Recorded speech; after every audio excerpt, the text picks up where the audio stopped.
আমি শুনতে পেলাম দিল্লিতে তৃণমূলের পক্ষ থেকে দাবি করা হয়েছে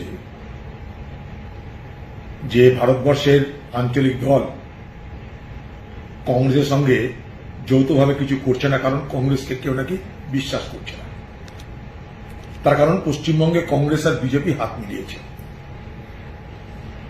লক্ষ্য করবেন যে পশ্চিমবঙ্গে নতুন করে কংগ্রেস আর বিজেপি হাত মেলানোর কথাটা আসছে তখন যখন সর্বভারতীয় কংগ্রেসের নেত্রী সোনিয়া গান্ধী আমাকে পশ্চিমবঙ্গের কংগ্রেস দলের সভাপতি করেছে।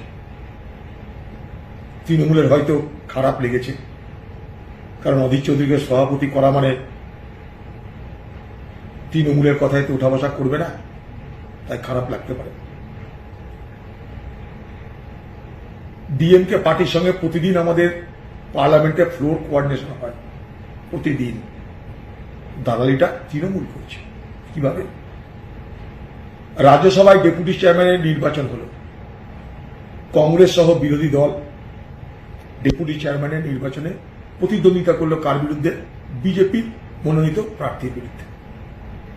যেখানে বিজেপির মনোনীত প্রার্থীর বিরুদ্ধে কংগ্রেস সহ অন্য দল বিরোধিতা করছে, তখন তৃণমূল কি বলল? আমরা নির্বাচনে নেই।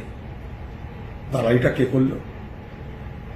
যখন নাগরিক আইন ভারতবর্ষের পার্লামেন্টে পাস হচ্ছে, রাজ্যসভায় পাস হচ্ছে, তখন নাগরিক আইনের বিরুদ্ধে ভোট দিচ্ছে কে? কংগ্রেস এবং অন্যান্য বিরোধী দল। সেখানে অনুপস্থিত থাকছে কে? এক বিরাট অংশের এমপি, সেখানটাই যারা তৃণমূলের এমপি তারা সেখানে অনুপস্থিত থাকছে। এমনি এমনি কি অনুপস্থিত থাকে? যদি দিদি বলে সবাইকে বিরুদ্ধে ভোট দিতে হবে, তাহলে তৃণমূলের কোন এমপির কি ক্ষমতা আছে সেখান থেকে নিজেকে দূরে সরিয়ে রাখা? না। আরো বলি, যারা আমার বিরুদ্ধে অভিযোগ করছে, কংগ্রেসের বিরুদ্ধে অভিযোগ করছে বাংলায় যে আমরা বিজেপির সঙ্গে হাত মিলিয়েছি, গত লোকসভা ভোটেও তারা বহরমপুর লোকসভা কেন্দ্রে আমাকে হারানোর জন্য এই অভিযোগ তুলেছিল। কারণ মুসলমানদের কাছে খারাপ করতে হবে কংগ্রেসকে, মুসলমানদের কাছে অধীর চৌধুরীকে খারাপ করতে হবে। বিজেপির নাম বললে যদি মুসলমান কংগ্রেসকে বিরোধিতা করে, এই সুযোগটা নিতে হবে। কিন্তু যে পণ্ডিত ব্যক্তি এখানে বলেছেন এসব কথা, তাকে বলবো, আপনি অনেক ইংরেজি জানেন, কিন্তু বাংলা একটা কথা আছে, আত্ম অনুসন্ধান করা, আত্মসমীক্ষা করা, যাকে ইংরেজিতে বলে ইন্ট্রোস্পেকশন করা। আয়নার সামনে দাঁড়িয়ে একবার নিজেকে জিজ্ঞেস করুন, এই বাংলায় আজ যে বিজেপিকে তৃণমূল ভয় পাচ্ছে, যে বিজেপির জন্য তৃণমূলের দুঃস্বপ্ন বেড়ে যাচ্ছে, সেই বিজেপিকে বাংলার মাটিতে আনলো কে? কংগ্রেস না তৃণমূল? আপনারা বলুন। এই বিজেপি পার্টি ভারতবর্ষের যখন সরকার ছিল এনডিএ গভর্নমেন্ট, তখন বাংলার দিদি সেই বিজেপি পার্টির সরকারের মন্ত্রী ছিল কি ছিল না? আপনারা বলুন। পশ্চিমবঙ্গে প্রথম যখন বিজেপি পার্টির দুটো এমপি হয়, একটা দমদম থেকে একটা কৃষ্ণনগর থেকে, তখন সেই সময় নির্বাচনী সমঝোতা বিজেপির সঙ্গে তৃণমূল করেছিল কি করেছিল না? বলুন। এ বাংলায় যদি বিজেপি কেউ এনে থাকে, তার নাম তৃণমূল। তাই জন্য আরএসএস এর যখন সভা হয় দিল্লিতে, মমতা ব্যানার্জি আমন্ত্রিত হয়ে সেখানে বলে, আরএসএস এর মতন দেশপ্রেমী সংগঠন আমি আমন্ত্রিত হতে পেরে আমি গর্বিত। তাই দিদি ভাই, আপনাদের লোকদেরকে বলুন,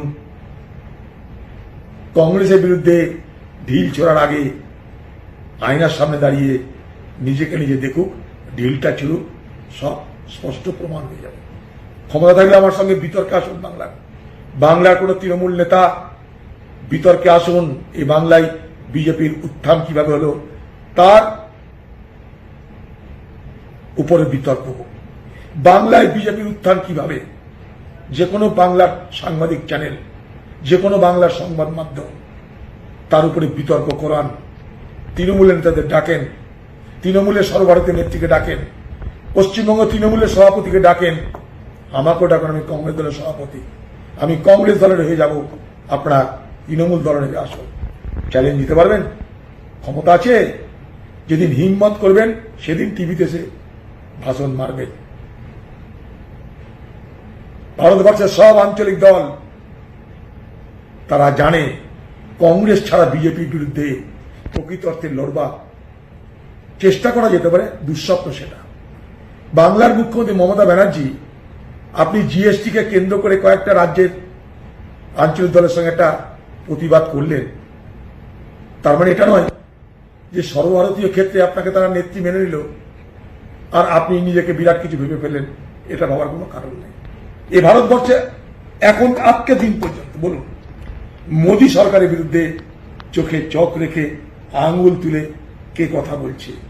ভারতবর্ষ মানুষ সবাই দেখছে, বাংলার মানুষ দেখছে। লক্ষ লক্ষ পরিযায়ী শ্রমিক, বুভুক্ষু শ্রমিক, দরিদ্র শ্রমিক পশ্চিমবঙ্গে কোনো আশ্রয় না পেয়ে আবার তারা ফিরে যাচ্ছে ভিন রাজ্যে এই কোভিড মহামারীর মধ্যে। দিদিভাই, কোনো জবাব আছে আপনার? 116টা জেলা সুযোগ পেল 50,000 কোটি টাকা প্রকল্পে, যে প্রকল্প কংগ্রেসের চাপে বিজেপি পার্টিকে, বিজেপি সরকারকে নিয়ে আসতে হয়েছে।